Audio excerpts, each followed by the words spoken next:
The data that was leaked in this incident is not considered highly sensitive, and so there's no requirement for us to file with the SEC for the incident. In the 됐습니다. United States, this would not be a 그러세요. violation of law.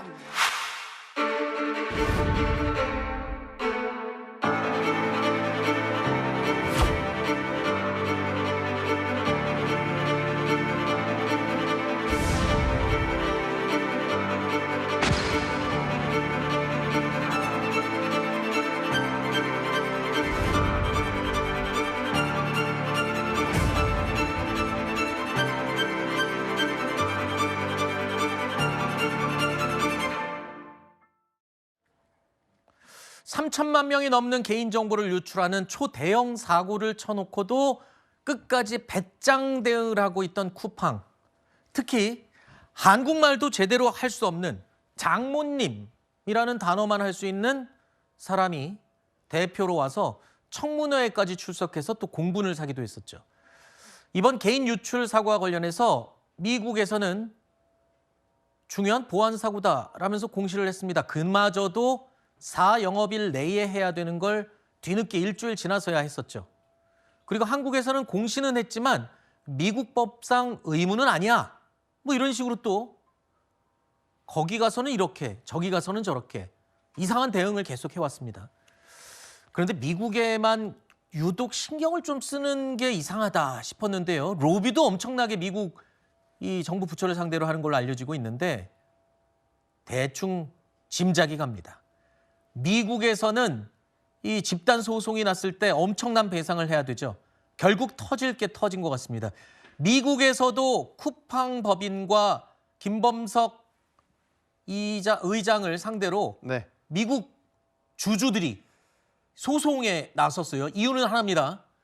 이 쿠팡 정보 유출 사태를 뒤늦게 공지하는 바람에 주가가 18%나 떨어지는 엄청난 손해를 봤다라면서 소송에 나섰어요. 네. 그러니까 아마 지금 미국에서 이 집단 소송이 제기된 게 어떻게 보면 쿠팡이 가장 원하지 않던 상황이 최악의 상황에 온 거죠. 만들어진 거라고 보여집니다. 왜냐하면 이제 미국은 이런 집단 소송을 했었을 때에 천문학적 배상금이 나오는 사례가 적지 않게 있고 이런 것들을 우려해서 오히려 선제적으로 합의에 나서기도 하거든요. 그만큼 이제 중대한 사안이라고 보고 있는데 이제 미국에서 소송이 제기가 됐고, 근데 이제 소송이 제기된 시점이 18일이었어요. 우리 국회 청문회 나왔던 게 17일이었습니다. 그럼 이제 이거는 뭐 제 생각이지만 소송이 제기될 거를 알고 있었을 수도 있습니다. 아, 그래요? 그러면 우리 국회에 나와서 이게 중대한 사안이 아니기 때문에 공시 의무를 갖는 게 아니라고 로저스 대표가 변호사 출신 로저스 대표 얘기를 했단 말이에요. 그럼 미국에서 돌아가고 있는 사항을 알고 일부러 공개석상에서 회사 측은 이게 중대 사안이 아니라고 봤기 때문에 미국 SEC 규정의 4영업일 이내에 공시하는 의무를 이행하지 않았던 것이다 라는 논리를 세우기 위해서 일부러 공개석상에서 그 발언한 게 아닐까? 그러면 청문회를 이용해서 본인들의 이 작은 축소한 입장을 전 세계에 알린 셈이네요. 그렇죠. 그게 맞다면 여전히 쿠팡 측은 이번 사태에 대한 책임을 1순위로 두기보다는 규제라든지 법적 책임을 최소화하려는 데에 더 초점이 맞춰져 있는 것 아니냐, 이제 이런 생각도 갖게 되는 거죠. 일단은 미국 내에서 주주가 이제 소송을 제기를 했고, 이건 집단 소송이 공동 소송과 다른 거는 그 소송단의 이름을 올리지 않더라도요. 만약에 그 판결이 배상 판결이 나게 되면 그 해당되는 예를 들면 여기 주주들 다 배상을 받을 수 있게 됩니다. 그러니까 미국은 강력하군요. 미국의 집단 배상 소송이 무서운 겁니다. 이게요. 지금 아까 제가 말씀드렸는데 쿠팡이 유독 이 미국 정부를 상대로 로비스트를 뭐 3명에서 수십 명으로 늘렸고 160억 원을 투입해서 정부 부처, 상무부 등을 상대로 로비를 했다 그러는데 자, 이런 상황에서 미국에서 주주들이 집단 소송하는 상황에서 그 미국 정부의 로비한 게 좀 효과를 볼까요? 그건 정말로 알기는 어렵지만 미국은 공식적으로 로비가 합법화되어 있는 나라이지 않습니까? 일찌감치 상장 후부터 계속해서 많은 돈과 인력을 투입해서 그렇게 대정부, 뭐 사법부에까지 다 로비를 했다라는 거는 이런 상황들의 효과를 보기 위해서 미리 로비 작업을 한 거 아닐까? 그 정도까지만 말씀드릴 수 있을 것 같습니다. 알겠습니다. 자, 그런데 우리나라에서도 지금 쿠팡에 대해서 아주 유리하지 못한 상황이 또 벌어지고 있습니다. 그동안 쿠팡의 갑질에 도저히 못 견디겠다. 이젠 지쳤다라면서 이 기회에 탈팡, 쿠팡 자체를 탈퇴하는 기미가 보이고 있습니다. 구매 확정 후 2주 70%, 나머지 다음 달에 30% 이런 식인데 빠른 정산하게 되면은 연 4% 정도 3.73% 수수료를 받아가요. 쿠팡에 계속되는 갑질이 이렇게 계속되면 브랜드 입장에서도 사실 남는 게 없는 장사를 하게 될 텐데 다른 플랫폼으로 확장할 수 있는 기회가 될 수 있겠다. 자, 그러니까 입점 업체들, 쿠팡에 입점한 업체들이 지금 지쳤다는 겁니다. 더 이상 못 견디겠다.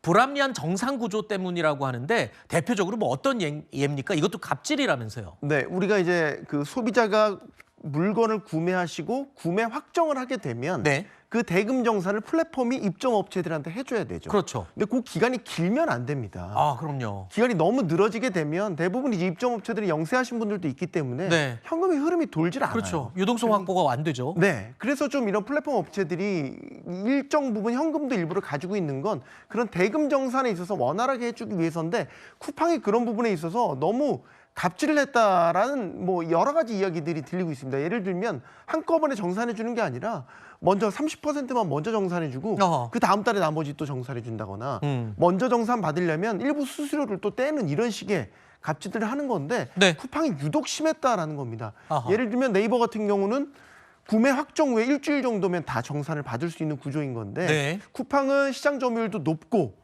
뭐 그런 것들을 지배력을 이용해서 이 정산하는 과정에서도 갑질을 했다라는 거고 네. 사실 쿠팡의 갑질이나 불공정 행위들은 걸린 게 한두 가지가 아닙니다. 예를 네. 들면 광고비라든지 아니면은 뭐 반품에 써 있었을 때 반품 비용 같은 것들 입점 업체들에 전가한다라든지 그다음에 쿠팡이 플랫폼만 하는 게 아니고요.